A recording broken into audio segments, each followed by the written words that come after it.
If you enjoy the content on this channel, please like and subscribe.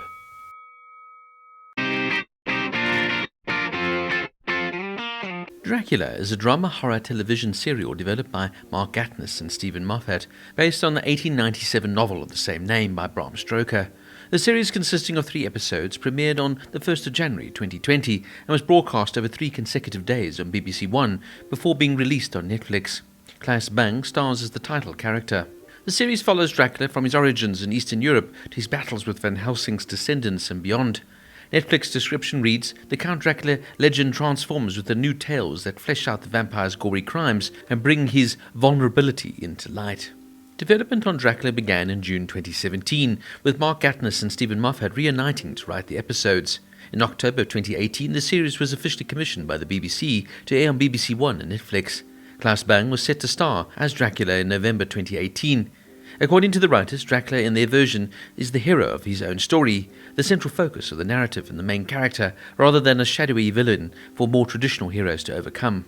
As with their TV series Sherlock, they aim to make their version of Dracula both faithful and faithless at the same time, taking details from the original novel and adding some new stuff, as they said it, that was not in the novel, and ignoring some passages from it. While the series includes a scene in which it is implied that Dracula and Harker have sex, Moffat said it is not correct to describe their interpretation of Dracula as bisexual. He's bi-homicidal. It's not the same thing. He's killing them, not dating them. He also added he's not actually having sex with anyone. He's drinking their blood. Some interesting trivia notes. The exterior shots of Castle Dracula were filmed at the Orava Castle, which is situated on the high rock above the Orava River, in the village of Rovsky Pondatsky in Slovakia.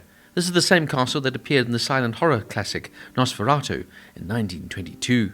The design of Dracula evolves over the course of the 3 chapters, each of which pay homage to his previous incarnation of the iconic vampire. The initial decaying state of elderly Count Dracula resembles Gary Oldman's rendition in Francis Ford Coppola's Bram Stoker's Dracula in 1992.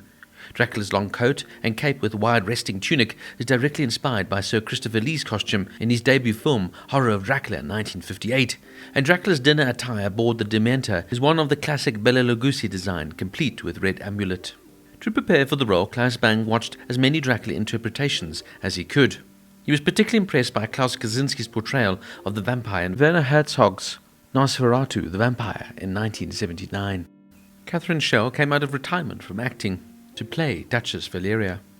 When Sister Agatha refers to her friend detective in London, it is difficult not to think of Sherlock Holmes. Not only did Mark Gatiss and Stephen Moffat produce Sherlock, but Dolly Wells also appears in The Murder Rooms, The Mysteries of the Real Sherlock Holmes in 2000. Now look, I've always been a massive fan of Bram Stoker's original novel. I think it's an iconic piece of work, and I've always been morbidly fascinated within the whole lore and mythology around the Dracula story. Now let's focus firstly on the positives of this series. The visual aspects of the series, including the cinematography and special effects, are very well done. I love the show's atmospheric and gothic aesthetic, particularly in episode 1, where we are now, of course, at Count Dracula's Transylvanian castle. Claes Bang is absolutely perfect here in the lead role of Dracula. For me, he invokes so many aspects of the smooth, suave and sophisticated side of the Dracula character. But in the same breath, though, he's just lingering on the cruel, violent, satanical personality switch that we all know Dracula is waiting to unveil. This is what's always made the character so fascinating, is the juxtaposition between the gentleman and the monster. For me, Claes Bang brings to life the likes of Christopher Lee, Bela Lugosi, in a much more modern sense, and it's his performance here for me that really carries the show. Now look, some people liked the bold narrative choices and the deviations from the source material, which of course sparked a lot of discussions amongst viewers. For me, on the other hand though, I just love the original source material, and this sort of new and modern fresh take on this vampiric tale, well, didn't always really work for me. I loved episode 1 and 2, but 3 just went a bit too far in the opposite direction. The show also has a sort of tongue-in-cheek aspect to it. I mean, don't get me wrong, there's some very dark aspects to this show. It can be quite horrific, horrifying and scary at times, but you almost feel that the show's done with a sort of wink in the eye at times. And I kind of think they missed out on the horrific, horrifying and scary tale that Dracula truly is. It's a deep psychological story that evolves in a murky atmosphere. And of course it is told all from Jonathan Harker's perspective, as you wonder along with him who Dracula really is. The whole joy of the Dracula novel is the suspense build-up, as you wander through this dark and twisted maze, trying to understand what truly is going on and what Harker has let himself into. As with Sherlock, Moffat and Gatness here have decided to reinterpret the original source material, modernize it and make it maybe frighteningly fun, if not always faithful. But for me, I'm more of a traditionalist, and so a show like this, sort of like I said, loses the plot for me in some ways.